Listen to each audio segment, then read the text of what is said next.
Match চলাকালীন Lionel Messi হাত তুললেন বাংলাদেশি বংশধর কুইন্স ইলেভেনের গায়ে এবং ছোট্ট একটি ফাউলকে ঘিরে এখানে তুমুল আকারে একটি ঝামেলার সৃষ্টি করেন লিওনেল মেসি। তবে এখানে সামাজিক যোগাযোগ মাধ্যমে একটি প্রশ্ন হয়েছে, কেন লিওনেল মেসি কুইন্স ইলেভেনের গায়ে হাত তুললেন। তবু মূলত এখানে ছোট্ট একটি ফাউলের ডিবক্সের ভিতরে একটি ফাউল হয়েছিল, যেখানে কুইন্স ইলেভেনকে ফাউল করা হয়েছিল। তারপরে কুইন্স ইলেভেনের কাঁধের উপরে পা উঠে যায় এবং কুইন্স ইলেভেন নিজে তখন তাকে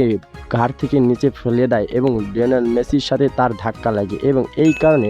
রাগের মাথায় লিওনেল মেসি তাকে একটি মাথায় আঘাত করে এবং এইটি সামাজিক যোগাযোগ মাধ্যমে প্রচুর পরিমাণে ভাইরাল হয়েছে এবং লিওনেল মেসিকে ঘিরে হয়েছে তুমুল সমালোচনা। কেন লিওনেল মেসি বাংলাদেশি বংশধর কুইন্স ইলেভেনের গায়ে হাত তুলেন এবং কুইন্স ইলেভেনের বড় ভাইও ছিলেন ইন্টার মায়ামিতে এবং তারা দুই ভাই একই ক্লাবে খেলতো না, কিন্তু দুই ভাই দুই ক্লাবে খেলতো, কিন্তু দুই ভাইয়ের ম্যাচ ছিল একই সাথে এবং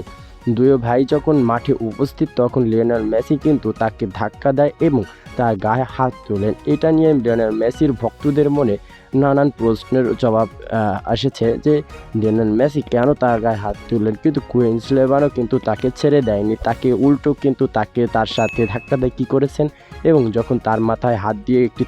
চর মারে তখন কিন্তু কুইন্স ইলেভেনও তার দিকে